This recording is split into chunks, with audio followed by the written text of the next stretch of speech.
नमस्कार, ये आकाशवाणी है। अभी आप सानू शर्मा से समाचार सुनेंगे।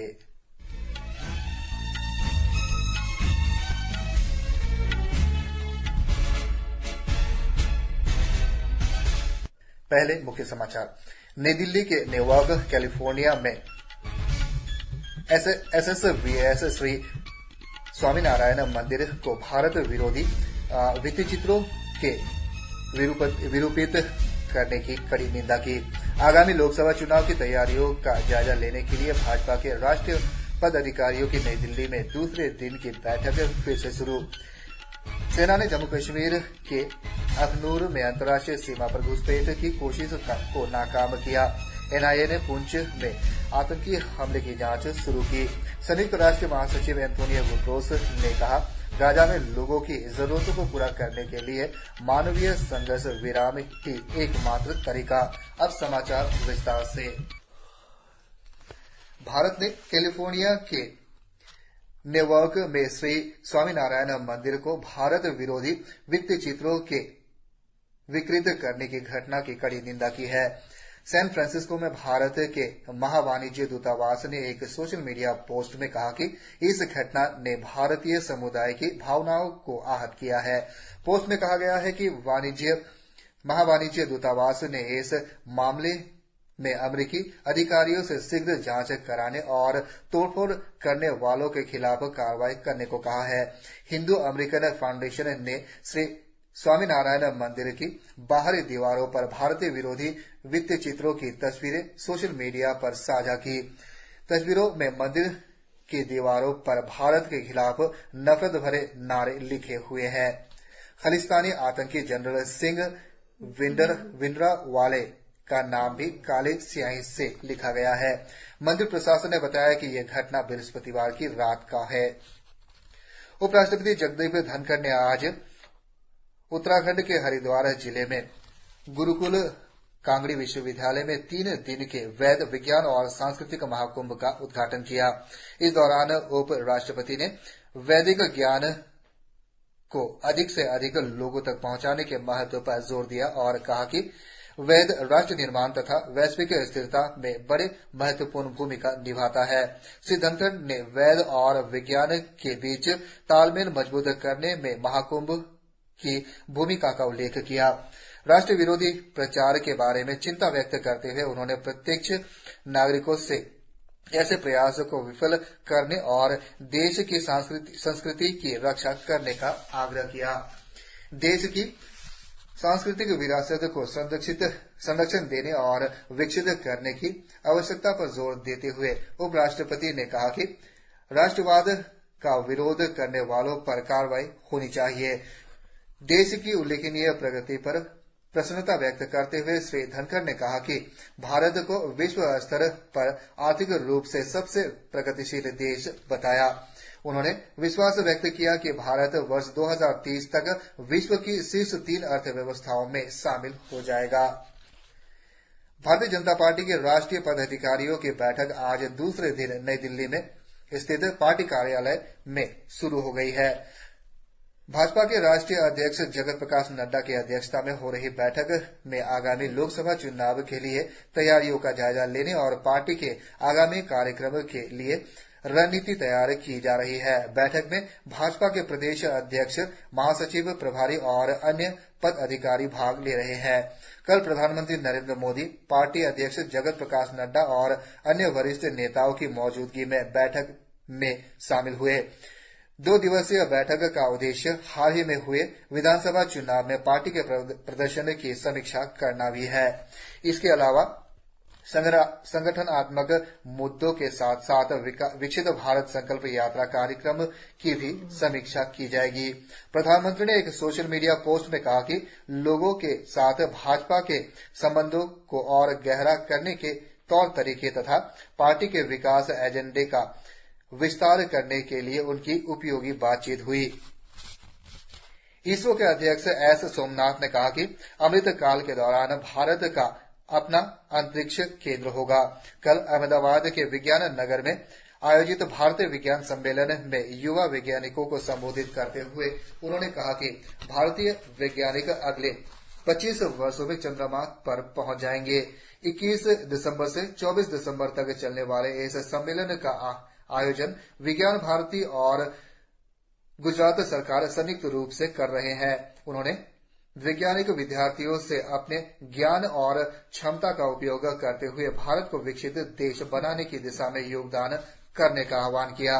श्री सोमनाथ ने कहा कि शैक्षिक संस्थाओं और उद्योग के बीच समन्वय और आदान प्रदान यह सुनिश्चित करने के लिए आवश्यक है कि शोध का उपयोग समाज के कल्याण के लिए होता है। उन्होंने कहा कि विकसित और आत्मनिर्भर भारत का लक्ष्य प्राप्त करने के लिए प्रौद्योगिकी की भूमिका बहुत महत्वपूर्ण है। जाने माने वैज्ञानिक, विद्यार्थियों और देश के शोधकर्ता इस सम्मेलन में हिस्सा ले रहे हैं। केंद्र शासित प्रदेश जम्मू कश्मीर में सेना ने कल देर रात अखनूर के खौर सब सेक्टर में अंतर्राष्ट्रीय सीमा पर घुसपैठ को नाकाम कर दिया। रक्षा प्रवक्ता ने बताया कि 22 और 23 दिसंबर की मध्य रात्रि को निगरानी उपकरणों के माध्यम से 4 आतंकवादियों की संदिग्ध गतिविधियां देखी गई। सुरक्षा बलों द्वारा चुनौती देने पर उन्होंने भागने का प्रयास किया और गोलीबारी की। आतंकवादियों को अंतर्राष्ट्रीय सीमा के पार भागते हुए और एक शव को अपने साथ घसीटते हुए देखा गया। केंद्र शासित प्रदेश जम्मू कश्मीर में आतंकवादी हमले की घटना में राष्ट्रीय अन्वेषण अभिकरण NIA ने जांच शुरू कर दी है। इस हमले में सेना के 4 जवानों ने प्राण त्यागे और 2 घायल हो गए। सेना के 16वीं कोर के general officer in commanding lieutenant general Sandeep Jain, Jammu Kashmir के पुलिस महानिदेशक RR सवेन और जम्मू कश्मीर क्षेत्र के पुलिस महानिरीक्षक आतंकवादियों के खिलाफ तलाशी अभियान के सिलसिले में पुंछ में डेरा डाले हुए हैं। शुरुआती जांच में पता चला है कि आतंकवादियों ने हमले में जुड़ी निर्मित M4 राइफलों का इस्तेमाल किया था। माना जा रहा है कि ये आतंकवादी लश्कर-ए-तैयबा और जैश मोहम्मद संगठन से जुड़े थे, लेकिन हमले की जिम्मेदारी पीपुल्स एंटी फैसिस्ट फ्रंट ने ली है। आधिकारिक सूत्रों के अनुसार आतंकी हमले के सिलसिले में पूछताछ के लिए करीब 1 दर्जन संदिग्ध को गिरफ्तार किया गया है। कथित तौर पर अफगानिस्तान में प्रशिक्षित पाकिस्तानी आतंकवादियों ने स्थानीय लोगों के समर्थन के सहयोग से आतंकवादी हमले को अंजाम दिया था।